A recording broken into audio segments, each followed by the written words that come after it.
दर्शकों, अभी हम जैसा कि आप देख सकते हैं हम प्रदर्शनी स्थल पर मौजूद हैं। यहाँ पर एक बड़ा सा बैनर लगाया गया है और यहाँ पर ऊपर आप देख सकते हैं लिखा हुआ है प्रवेश द्वार, एंट्री गेट। और यहाँ से प्रदर्शनी स्थल के अंदर जो है एंट्री होती है। ये आप देख सकते हैं एक बड़ा एंट्री गेट यहाँ पे बनाया गया है और इस एंट्री गेट से जो आप देख सकते हो कितने ज़्यादा जो श्रद्धालु हैं अभी सतलोक आश्रम भिवानी के अंदर यहाँ मौजूद हैं, ये यहाँ से यहाँ पर एंट्री करते हैं। और ये जो गैलरी है आपको दिखाई दे रही है, इस गैलरी से ये सारे श्रद्धालु जो है अंदर की तरफ बढ़ते हैं। आप देख सकते हैं कितने सारे बच्चे जो हैं प्रदर्शनी को देखने के लिए अंदर जा रहे हैं। दर्शकों, आप अभी देख सकते हो यहाँ पर एक बैनर लगा हुआ है जिस पे लिखा हुआ है आध्यात्मिक प्रदर्शनी। तो अभी हम आपको लेकर चलेंगे आध्यात्मिक प्रदर्शनी के अंदर की तरफ और दिखाएंगे कि जो चीजें यहाँ पर लिखी गई है वो कैसे अंदर जो है प्रदर्शनी स्थल में लगाई गई है। तो चलिए मेरे साथ अंदर बढ़िए और मैं आपको दिखा दूं। ये जो है सामने आपके ये प्रदर्शनी स्थल की जो है गैलरी है और आप देख सकते हैं कितनी ज्यादा संख्या में जो लोग हैं प्रदर्शनी स्थल को देखने के लिए पहुंच रहे हैं। तो चलिए हम भी देखते हैं प्रदर्शनी में ऐसा क्या है खास।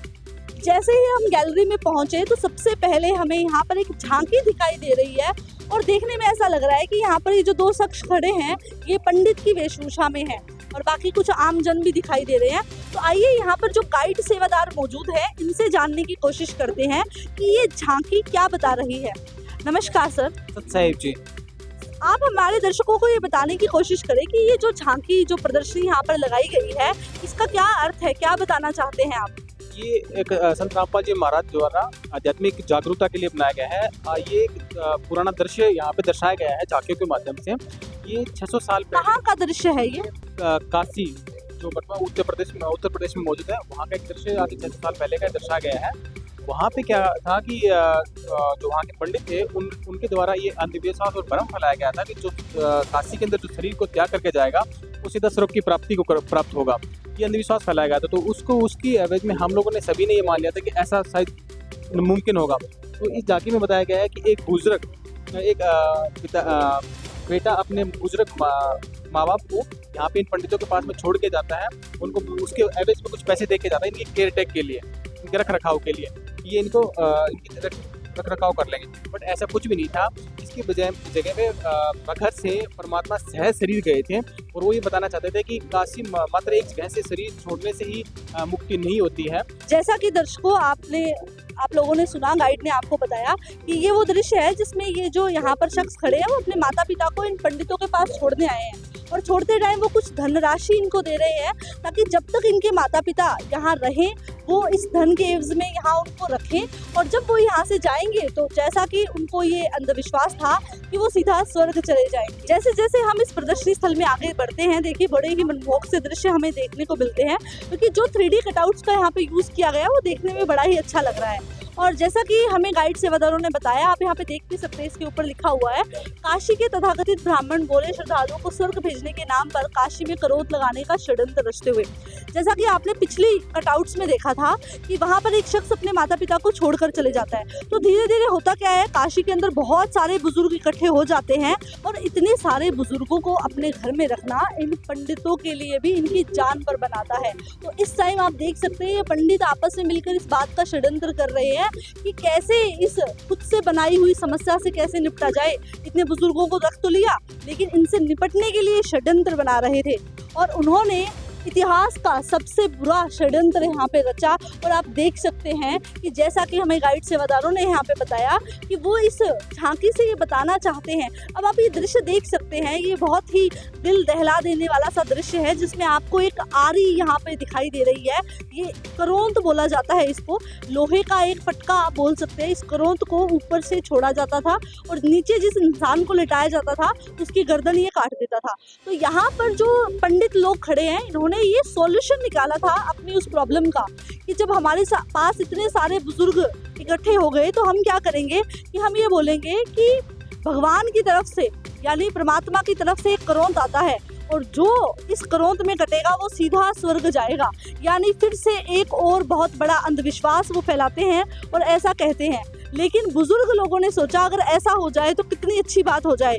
और आप देख सकते हैं बुजुर्गों ने परमात्मा की प्राप्ति के लिए अपना गला कटवा देना भी उत्तम समझा और वो इन पंडितों के बहकावे में आकर यहाँ पहुँच कर और धनराशि देने के बाद अपना गला कटवा रहे थे मोक्ष प्राप्ति के लिए। तो आप देख सकते हैं ये जो दृश्य है ये उस टाइम की जो तथाकथित ब्राह्मण हैं उनका पूरा जो उनका षड्यंत्र है वो आपके सामने उजागर कर रहे हैं। अभी हम अगली झांकी पे पहुंच गए हैं और यहाँ आप देख सकते हैं कि सफ़ेद कपड़ों के अंदर यहाँ एक वट वृक्ष के नीचे कबीर साहिब जी विराजमान हैं और सामने आप देख सकते हैं जो 3D कटआउट्स लगे हुए हैं इनमें कुछ ब्राह्मण जो पंडित लोग हैं वो कबीर साहिब के पास पहुँचे हैं और वो बहुत क्रोध में नज़र आ रहे हैं। और जैसा कि हमें गाइड सेवादारों ने बताया यहाँ पर लिखा हुआ है इसके ऊपर कबीर परमेश्वर जनता का भ्रम निवारण करते हैं कि भक्ति करने वाला चाहे कहीं भी शरीर त्यागे वो अच्छे उद्देशित लोक में ही जाता है, जो भक्ति नहीं करता वो नरक जाता है। लेकिन पंडितों का कहना तो ये था ना कि जो काशी में मरेगा वो स्वर्ग जाएगा, लेकिन जो मगहर में मरेगा वो नरक की प्राप्ति करेगा। तो इसलिए जो लालची पंडित है ये भ्रम फैला रहे थे कि काशी में मरने वाला तो स्वर्ग ही जाएगा। उसके बाद आप देखिए अगली जो कटआउट है इसके बारे में आप सभी को विस्तार से बताना चाहूँगी कि जब पंडितों ने ये षड्यंत्र रचा और बार बार कहा कि काशी में मरने वाला तो स्वर्ग ही जाता है, तो उस समय परमेश्वर कबीर जी ने इस अंधविश्वास को जड़ से खत्म करने के लिए कहा कि मैं खुद स्वयं मगहर जाऊंगा और मगहर में जाकर ही अपना शरीर त्यागूंगा। तो यहाँ पर आप देख सकते हैं कि कबीर साहिब जी ने काजियों को, पंडितों को, सबको कहा कि आप भी मेरे साथ चले, मैं मगहर के लिए रवाना हो रहा हूँ और अपने पतड़े पोथी सब साथ ले लो और उनमें देख के मुझे बताना कि अब मैं नरक में जा रहा हूँ या स्वर्ग में जा रहा हूँ। और उस टाइम सारे के सारे जो पंडित काजी लोग हैं सब के सब जो है कबीर साहिब जी के साथ मगहर के लिए रवाना हो गए और कबीर साहिब जी ने कहा कि अब मैं मगहर में अपना शरीर त्यागूंगा। उसी गैलरी से होते होते हम दूसरी साइड प्रदर्शनी स्थल के पहुंच गए हैं और जहां पर आप देख सकते हैं ये जो कार्यक्रम चल रहा है इसकी अगली झांकी जो है 3D कटआउट्स में यहाँ पे मौजूद है। और यहाँ पर इस झांकी में आप देख सकते हैं कि एक पानी की बहुत बड़ी जो फुहार है यहाँ से निकल रही है और कबीर साहिब जी यहाँ पे विराजमान है। तो मैं इस दृश्य में आपको बताना चाहूँगी कि ये जो सफ़ेद वस्त्रों में जो विराजमान है जो यहाँ पे खड़े हैं ये कबीर साहिब जी हैं और इनके बिल्कुल बगल में आप देख सकते हैं नीले कपड़ों में जो यहाँ खड़े हैं, नीले कपड़ों के अंदर ये हैं उस समय के मगहर के नवाब बिजली खान पठान। मगहर के नवाब उस टाइम हुआ करते थे बिजली खान पठान जो कि कबीर साहिब जी के शिष्य थे और उन्हीं के साथ बिजली खान पठान की बगल में आपको दिखाई देंगे उस समय के काशी के नरेश राजा वीर देव सिंह बघेल जो दोनों ही कबीर साहिब जी के शिष्य थे और वो दोनों कबीर साहिब जी के साथ मगहर में पहुंचे थे। और आप देख सकते हैं इनके साथ सैनिक भी मौजूद हैं, यानी काशी के पंडित, काशी के काजी भी सब वहां पर पहुंचे मगहर के अंदर कबीर साहिब जी के साथ। वहीं दोनों जो राजा और जो नवाब थे वो अपनी सेना ले लेके पहुंचे। उन्होंने कहा कि जब कबीर साहिब जी यानी जब हमारे गुरु यहाँ से सतलोक को यानी यहाँ से जब शरीर त्यागेंगे, यहाँ से प्रस्थान करेंगे, तब हम अपनी अपनी रीति से उनका अंतिम संस्कार करेंगे। हिंदुओं ने कहा हम हिंदू रीति से करेंगे, मुस्लिमों ने कहा हम मुस्लिम रीति से करेंगे। और अगर ऐसा नहीं होने दिया गया इसलिए सैनिकों को बुलाया गया कि हम युद्ध करके अपने गुरु जी का जो शरीर है वो प्राप्त करेंगे। और जब वहाँ पर कबीर साहिब जी पहुँचे तो उन्होंने नहाने की इच्छा जताई और उन्होंने कहा कि मैं स्वच्छ जल से स्नान करूँगा। तो उस टाइम जो मगहर के नवाब थे बिजली खान पठान, उन्होंने कहा कि यहाँ पर जो स्वच्छ बहता हुआ पानी है वो तो उपलब्ध नहीं हो पाएगा, क्योंकि यहाँ पर एक आमी नदी थी जो आपको दिखा सकते हैं कि वो बिल्कुल पहले सूखी पड़ चुकी थी। भगवान शिव के श्राप से आमी नदी बिल्कुल सूख चुकी थी। तो नवाब ने अपनी जो है अपना बताते हुए कहा कि हम स्वच्छ पानी उपलब्ध नहीं करवा पाएंगे। तो कबीर साहिब जी ने कहा कि मुझे वहाँ ले चलो जहाँ वो आमी सूखी नदी है। और कबीर साहिब जी ने आप देख सकते हैं उनके हाथ का इशारा, अपने हाथ से इस तरीके से इशारा किया और इशारा करते ही दूर कहीं बहुत बड़ा गाज सुनाई दिया और उसके बाद वहाँ से जल की फुहार निकली और आमी नदी दौड़ के बहने लगी वहाँ से और स्वच्छ पानी जो है आमी नदी में दौड़ने लगा। उसके बाद बिल्कुल ठीक आप यहाँ देखेंगे अगला कटआउट है, जहाँ देख रहे हो आप कि आमी नदी यहाँ पर फुल स्विम पर बहुत तेज धारा के साथ बहने लगी और कबीर साहिब जी ने स्नान किया आमी नदी में और फिर कहा कि अब आप ऐसा करो कि एक चद्दर नीचे बिछा दो जिस पर मैं लेटूंगा और एक चद्दर मेरे ऊपर ओढ़ा दो। और ऐसा ही किया गया। जो काशी के राजा थे और जो थे मगहर के नवाब, उन्होंने 2 चद्दर मंगवाई। एक चद्दर के ऊपर जो है कबीर साहिब जी लेटे वहाँ पे, और ऐसे ही बहुत सारे 3D कटआउट्स के जरिए हम आपको दिखाएंगे कि किस तरीके से हुआ। अब आप देख सकते हैं यहाँ पे 2 चद्दर है, एक चद्दर नीचे बिछी हुई है, एक चद्दर उसके ऊपर है। तो जब कबीर साहिब जी चद्दर ओढ़कर सो गए तो उस टाइम थोड़ी ही देर में एक भविष्यवाणी हुई और उस भविष्यवाणी में कबीर साहिब जी सबको जाते हुए नजर आ रहे थे और कबीर साहिब जी ने बोला कि उठा लो पर्दा, अंदर नहीं है मुर्दा। और जब पर्दा उठाया गया यानी चद्दर को हटाया गया तो आप देख सकते हैं कि बिल्कुल सुगंधित फूल जो हैं कबीर परमेश्वर जी के आकार के वहाँ मिले, वहाँ पर कबीर जी का शरीर नहीं मिला। तो कबीर जी ने कहा भी था कि अगर आप लोगों को मेरा शरीर मिले तो आप आधा आधा कर लेना, आप लड़ाई मत करना, लेकिन आपको मेरा शरीर नहीं मिलेगा। और बिल्कुल वैसा ही हुआ। और जैसे ही परमात्मा गए तो सब लोगों ने ऊपर हाथ करके परमात्मा की जय जयकार करी। और काजी और पंडितों का भी कहना था कि ये परमात्मा तो शायद उस लोक में गए हैं जहाँ तक हमारी तो पहुँच ही नहीं है। और देखिए कितनी सुंदरता के साथ जो है यहाँ पे 3D कटआउट्स में ये पूरा उस समय का काशी का चित्रण बिल्कुल यहाँ पर आने वाले श्रद्धालुओं के लिए जो है चित्रित किया गया है। जब कबीर साहिब जी सशरीर सतलोक गमन उन्होंने किया तो उसके बाद वहाँ का जो दृश्य था वो बड़ा ही मनोरम था, बड़ा ही देखने लायक वो दृश्य बन गया था। क्योंकि इससे पहले तो द्वेष की भावना थी कि जब हमारे गुरुजी शरीर त्यागेंगे यानी कबीर परमेश्वर जी शरीर त्यागेंगे तो हम उनके शरीर को युद्ध करके जीतेंगे। लेकिन जैसे ही कबीर परमेश्वर जी सशरीर सतलोक चले गए तो उसके बाद काजी पंडित आपस में गले लग कर फूट फूट कर रोने लगे। एक चद्दर वीरदेव सिंह बघेल यानी काशी के नरेश ने ली, एक चद्दर मगहर के नवाब ने ली और जो फूल उन्हें मिले थे उन फूलों को उन्होंने आधा आधा किया और मगहर के नवाब ने वहाँ पर मगहर की जमीन दी मंदिर बनवाने के लिए। और वहाँ पर इन फूलों और चद्दर की मदद से एक ही जगह पे मंदिर और मस्जिद का निर्माण किया गया। तो अभी दर्शकों आपने हमारे साथ वो पूरा लीला का प्रकरण देखा कि किस प्रकार कबीर साहिब जी ने जो अंधविश्वास फैला हुआ था कि जो काशी में मरेगा वही स्वर्ग जाएगा, उस अंधविश्वास को मगहर में शरीर त्याग कर यानी सशरीर सतलोक गमन करके काजियों और पंडितों के उस भ्रम को जो है चकनाचूर कर दिया। और वो जो भ्रम उन्होंने चकनाचूर किया उसका जो सबूत है, उसका एविडेंस जो है वो आज भी उत्तर प्रदेश के अंदर मगहर नगर में आज भी विराजमान है। उस टाइम जब कबीर साहिब जी सशरीर सतलोक गमन उन्होंने किया, उनके जाने के बाद जो एक एक चद्दर हिंदुओं और मुसलमानों ने रखी, तो उस टाइम वहाँ के जो नवाब थे बिजली खान पठान, उन्होंने मगहर के अंदर ही जमीन दी मंदिर बनवाने के लिए। और आप देख सकते हैं एक ही जमीन पर इस प्रकार से आज भी भारत के उत्तर प्रदेश में ये दोनों बने हुए हैं, एक ही जगह पे मंदिर और वहीं पे मस्जिद। यानी जो हिंदू मुस्लिम का झगड़ा है वो आज से 600 साल पहले पूरी तरीके से जो कबीर साहिब जी है वो रिश्ते नाबूद करके चले गए थे और भाईचारे की जो सद्भावना है वो हिंदू और मुस्लिम में वो बिल्कुल जमा करके गए थे। तो आज भी ये हमारे सामने उस चीज़ का प्रमाण है कि कबीर साहिब जी जो है वो सशरीर सतलोक गमन उन्होंने किया था और वो ये प्रेरणा देके गए थे। उनका कहना ये था, उनकी शिक्षा ये थी कि हिंदू और मुस्लिम अलग अलग नहीं है, आप दोनों एक ही पिता की संतान हैं।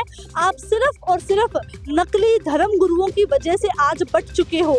तो आज संत रामपाल जी महाराज का भी यही कहना है कि हिंदू मुस्लिम सिख ईसाई धर्म नहीं है कोई न्यारा। तो दर्शकों अभी आपने देखा कि जो निर्वाण दिवस कबीर परमेश्वर जी का मनाया जा रहा है सतलोक आश्रम दीवानी में, इस प्रकार से 3D कटआउट्स में उसको पूरी तरीके से लाइव चित्रित किया गया है।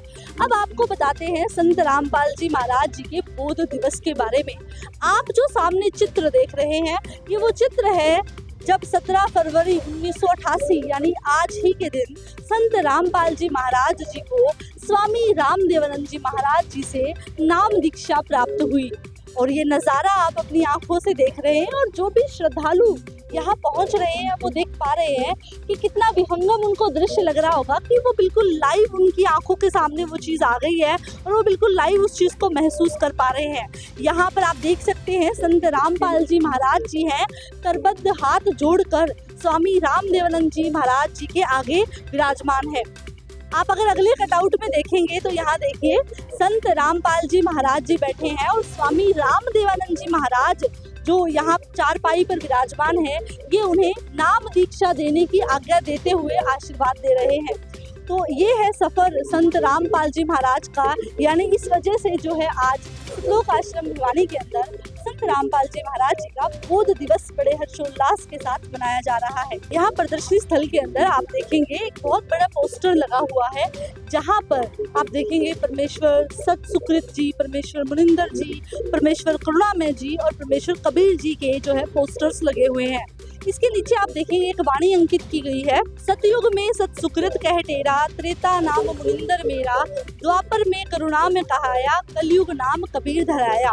तो ये पोस्टर हमें बता रहा है, जैसा कि हमारे यहाँ के गाइड सेवादारों ने हमें बताया, कि कबीर परमेश्वर जी जो है वो चारों युगों में आते हैं। दर्शकों आप सभी ये देखिए कि ये जो तालाब आपको दिखाई दे रहा है, ये काशी का लहरतारा तालाब है, जहाँ पर आज से 600 वर्ष पहले कबीर परमेश्वर जी सशरीर जो है इस तरीके से कमल के फूल पर प्रकट हुए थे।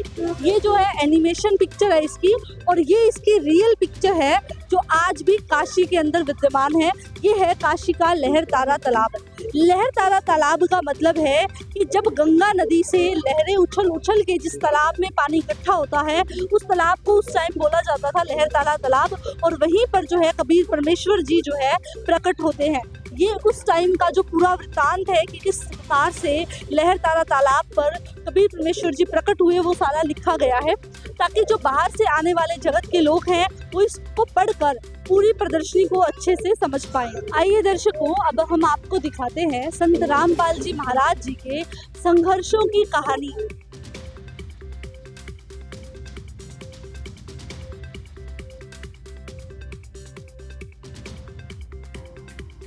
तो दर्शकों आपने देखा संत रामपाल जी महाराज जी ने घर घर नगर नगर जाकर सत्संग किया। उसके साथ साथ संत रामपाल जी महाराज एक सरकारी नौकरी भी कर रहे थे। वो जूनियर इंजीनियर के पद पर थे, लेकिन इस सतभक्ति को उजागर करने के लिए और पूरे विश्व तक इस सतभक्ति को पहुंचाने के लिए ये आप जो देख रहे हैं संत रामपाल जी महाराज जी के संघर्षों का एक और बहुत बड़ा सबूत है कि उन्होंने अपनी तथाकथित सरकारी नौकरी से त्याग पत्र दे दिया। और ये जो आप देख रहे हैं, ये जूनियर इंजीनियर की पोस्ट से जो उन्होंने त्याग पत्र दिया, उसकी एक कॉपी जो है यहाँ पर लगाई गई है। ये जो फोटो आप देख रहे हैं संत रामपाल जी महाराज जी का फोटो है, और जब संत रामपाल जी महाराज जूनियर इंजीनियर की पोस्ट पे थे तब का उनका ये फोटो जो है यहाँ पे चित्रित किया गया है। और जब घर घर पर जाकर सत्संग करते हुए संत रामपाल जी महाराज जी ने अपनी सरकारी नौकरी से त्यागपत्र दे दिया, तो उसके बाद संगत बढ़ने लगी। उसके बाद जो है संगत बहुत ज्यादा बढ़ने लगी, और संगत को बढ़ता देखकर उस टाइम जन कल्याण के लिए और इस सतभक्ति को उजागर करने के लिए संत रामपाल जी महाराज जी ने 1999 में करोंथा आश्रम की स्थापना की। ये पहला आश्रम जो है संत रामपाल जी महाराज जी के द्वारा करोंथा में स्थापित किया गया, और यहाँ से हुई इस यथार्थ कबीर पंथ की शुरुआत। कबीर परमेश्वर जी की वाणी है, नोमर सूत उलझिया ऋषि रहे जगमार, सतगुरु ऐसा सुलझा दे उलझे न दूजी बार। तो संत रामपाल जी महाराज जी ने अपने सत्संगों द्वारा आध्यात्मिक ज्ञान का दाना दाना गिन दिया है। यहाँ पर आप देख सकते हैं संत रामपाल जी महाराज द्वारा लिखी पुस्तकें ज्ञान गंगा, गीता तेरा ज्ञान अमृत, अंधश्रद्धा भक्ति खतरा है जान, सभी पुस्तकों को यहाँ पे रखा गया है। और यहाँ पर आप देख सकते हैं जो श्रद्धालु यहाँ पे आ रहे हैं वो सभी सदग्रंथों को खोल खोल के देख रहे हैं, और यहाँ पर कुछ गाइड सेवादार इस साइड नियुक्त किए गए हैं, ताकि जो भी शंका हो आने वाले श्रद्धालुओं की, वो इनकी शंका का समाधान यहाँ कर पाए। आप देख सकते हैं यहाँ पे पवित्र बाइबल के साथ साथ वेदों को भी रखा गया है। तो ये एकमात्र स्थान आपको संत रामपाल जी महाराज के आश्रमों में देखने को मिलेगा, जहाँ पर हर धर्म के सदग्रंथ जो हैं वो एक ही जगह पर विद्यमान है। और संत रामपाल जी महाराज जी ने अपने तत्व ज्ञान के आधार पर जो तत्व ज्ञान वो देते हैं उस तत्व ज्ञान को सभी सदग्रंथों से मिलाकर प्रमाणित कर दिया है। और यहाँ पर आप देख रहे हैं एक बहुत बड़ा पोस्टर लगाया गया है जिसमें एक तरफ संत रामपाल जी महाराज जी का स्वरूप है और दूसरी तरफ संत रामपाल जी महाराज जी द्वारा लिखित पुस्तकों की जो भी लिस्ट है वो यहाँ पे दी गई है। ये जितनी भी बुक्स हैं मैं बुक्स के नाम पढ़कर आप दर्शकों को बताना चाहूँगी। ज्ञान गंगा, जीने की राह, हिंदू धर्म महान, वहीं दूसरी ओर कबीर बड़ा या कृष्ण, अंधश्रद्धा भक्ति खतरा है जान, मुसलमान नहीं समझे ज्ञान कुरान। संत रामपाल जी महाराज जी की पुस्तकों का टाइटल भी ऐसा होता है कि जो उनको पढ़ने पर मजबूर कर देता है। जब आप लोग पढ़ेंगे कि मुसलमान नहीं समझे ज्ञान कुरान या कबीर बड़ा या कृष्ण बड़ा, तो उस केस में उन पुस्तकों को जब श्रद्धालु पढ़ते हैं तो वो उस सत्य ज्ञान से परिचित हो जाते हैं जो संत रामपाल जी महाराज द्वारा पिछले कुछ सालों से निरंतर जो है भक्त समाज को दिया जा रहा है। जब हम उसी गैलरी से एग्जिट गेट की तरफ बढ़ते हैं तो यहाँ पर भी बहुत सारे बड़े बड़े पोस्टर्स लगाए गए हैं। तो संत रामपाल जी महाराज जी के बोध दिवस के उपलक्ष्य में मैं आपको ये ज़रूर बताना चाहूँगी कि संत रामपाल जी महाराज के मुख्य उद्देश्य क्या हैं। जो तत्वज्ञान संत रामपाल जी महाराज जी अपने शास्त्रों में बताते हैं उसके थ्रू वो समाज में क्या बदलाव चाहते हैं वो यहाँ पर सभी इस पोस्टर में लिखे गए हैं। और आप देख सकते हैं, विश्व को सतभक्ति देकर मोक्ष प्रदान करना, ये संत रामपाल जी महाराज जी के मुख्य उद्देश्यों में से एक है। आप यहाँ पर देख सकते हैं संत रामपाल जी महाराज द्वारा किए गए समाज सुधार के कार्यों को कटआउट्स में यहाँ पे लगाया गया है। आप देखिए छत्तीसगढ़ में 5 जोड़ों का अंतरजातीय दहेज विवाह हुआ, यानी जात पात के साथ साथ यहाँ पर संत रामपाल जी महाराज दहेज रूपी प्रथा को खत्म कर रहे हैं। यहाँ पर आप देखिए, जो कभी किसी ने सपन में भी नहीं सोचा होगा, जेल के अंदर सत्संग हो रहा है। जेल में जो कैदी हैं उनको सत्संग सुनाया जा रहा है, परमात्मा की भक्ति का संदेश दिया जा रहा है। नशा मुक्ति केंद्र के अंदर संत रामपाल जी महाराज जी का सत्संग हो रहा है। संत रामपाल जी महाराज जी के जो अनुयायी हैं वो समाज सुधार के कार्यों में बढ़ चढ़ के भाग लेते हैं। बाढ़ प्रभावितों तक राशन सामग्री पहुंचाना, लॉकडाउन में लोगों को राशन सामग्री पहुंचाना, वृद्धाश्रम में सत्संग करवाना, देहदान करना, 62 साल की जो उम्र है उसमें देहदान करना, ये सारे जो धर्म समाज के कार्य, समाज सुधार के कार्य हैं, ये संत रामपाल जी महाराज के अनुयायी इसमें बढ़ चढ़ कर भाग लेते हैं। उसके बाद आप यहाँ देखेंगे कि जो दहेज आज के समाज की, मॉडर्न समाज की भी जो सबसे बुरी प्रथा है दहेज प्रथा, उसको संत रामपाल जी महाराज ने गुरुवाणी के माध्यम से 17 मिनट में शादी करवा करके उस चीज़ को खत्म कर दिया है। आप देखिए, इस चित्र में आप देखेंगे 161 जोड़ों की शादी हो रही है और ऊपर लिखा है 161 जोड़ों ने थामा एक दूसरे का हाथ, दहेज नहीं लेने देने की शपथ की। कोई ना कोई हल्दी है, ना कोई नेग है और हो गया विवाह। उसके बाद आप देखिए, बगैर किसी आडंबर के मात्र 17 मिनट में एक दूसरे के हो गए 173 जोड़े। यानी ना बैंड बाजा है, ना बारात है, ना हल्दी है, ना मेहंदी है, ना किसी प्रकार का कोई लेन देन। यानी इस कुप्रथा को जड़ से उखाड़ फेंका है संत रामपाल जी महाराज जी के उद्देश्यों ने। अभी एग्जिट गेट की तरफ बढ़ते हुए यहाँ पर देखिए, यहाँ पर एक मॉडल लगाया गया है जो कुएं जैसा लग रहा है, लेकिन इसमें अंदर कुछ और ही स्ट्रक्चर है। तो आइए यहाँ पर जो सेवादार मौजूद है इनसे जानने की कोशिश करते हैं कि इस कुएं पर ये क्या लिखा हुआ है और ये जो मॉडल इन्होंने लगाया है इसके लगाने के पीछे क्या उद्देश्य है। नमस्कार जी। साहिब जी, आप हमारे दर्शकों को बताइए कि यहाँ पर ये मॉडल किस उद्देश्य से आपने लगाया है। परमात्मा इस मॉडल के उद्देश्य से इस हरट के कुएं के हिसाब से ये बताना चाहते हैं कि भी ब्रह्मा विष्णु महेश और ये कीड़ी कुंजर, ये भी हरट के कुएं में बार बार जन्मते मरते हैं। ये बार बार जन्म, इनकी भी जन्म मृत्यु होती है। तो ये यहाँ पर इस कुएं पर ये क्या वाणी अंकित है। ये हरट का कुआं लोई जिसमें फंसा है हर कोई, कीड़ी कंजर और अवतारक हरट डोर बंधे कई बार। तो ये भी कई बार हरट के कुएं मतलब कई बार जन्मते और मरते हैं। ये अविनाशी नहीं है, अविनाशी सिर्फ कबीर परमात्मा है। तो इस कुएं से आप क्या दिखाना चाहते हैं। इस कुएं के माध्यम से ये दिखाना चाहते हैं कि ये बार बार ये जैसे भरते हैं और उसके बाद फिर खाली हो जाते हैं। इसी तरह से इन्हीं योनियों में आकर के भटकते रहते हैं ये भी सारे। तो इन गाइड सेवादारों का यहाँ कहना है कि ये कुआं जिस प्रकार से चलता है तो यहाँ क्या होगा, जब ये नीचे जाएगा या पानी भर के लाएगा लेकिन फिर वापस ये यहीं खाली हो जाएगा। यानी कीड़ी कुंजर और अवतारा हर हट डोर बंधे कई बारा, यानी जितने भी अवतार हैं चाहे 84 लाख योनियाँ हो, सारे के सारे इस प्रकार से भक्ति कर्म करते हैं और उनको यहीं पर वो खत्म करके चले जाते हैं। लेकिन संत रामपाल जी महाराज वो मार्ग बता रहे हैं जिससे भक्ति साधना करके प्राणी मोक्ष को प्राप्त हो सकता है। दर्शकों, अभी आपके सामने एक बहुत बड़ा सा पोस्टर है, आप देखिए इसके ऊपर वर्ल्ड मैप दिखाया गया है और वर्ल्ड मैप में ये दिखाने की कोशिश की गई है कि पूरे विश्व में संत रामपाल जी महाराज जी के जो 550 से ज्यादा नाम दीक्षा केंद्र है वो कहाँ कहाँ है। सबसे पहले देखिए आप, ये इंडिया का मैप है यहाँ पे, और इंडिया के अंदर 519 नाम दीक्षा केंद्र जो है संत रामपाल जी महाराज जी द्वारा संचालित किए जा रहे हैं। वहीं नेपाल में 30 नामदान केंद्र है, बांग्लादेश में 1, ऑस्ट्रेलिया में 3, कतर में 1, यूके में 1, इटली में, हॉलैंड में, यानी भारत के साथ साथ अन्य देशों में भी संत रामपाल जी महाराज जी द्वारा नाम दीक्षा केंद्रों को संचालित किया जा रहा है। कि संत रामपाल जी महाराज द्वारा संचालित 11 बड़े श्लोक आश्रम जो हैं वो कहाँ कहाँ है। सबसे पहले जो है सतलोक आश्रम धनाना धाम। ये धनाना धाम इसको इसलिए कहा जा रहा है क्योंकि संत रामपाल जी महाराज जी का अवतरण हुआ था हरियाणा के गांव धनाना में।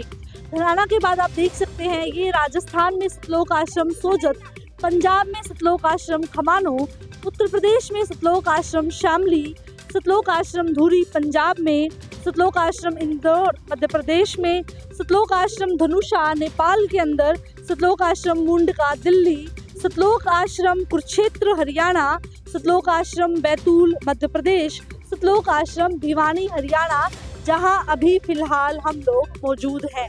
यानी ये इतने बड़े बड़े जो सतलोक आश्रम हैं, इन सभी आश्रमों में आज से 4 दिवसीय महासमागम जो है वो शुरू हो चुका है। दर्शकों, आज के कवरेज में इतना ही। बने रहिए ऐसे न्यूज़ चैनल की टीम के साथ। कैमरामैन गौरव सहारन के साथ मैं प्रिया शर्मा। धन्यवाद।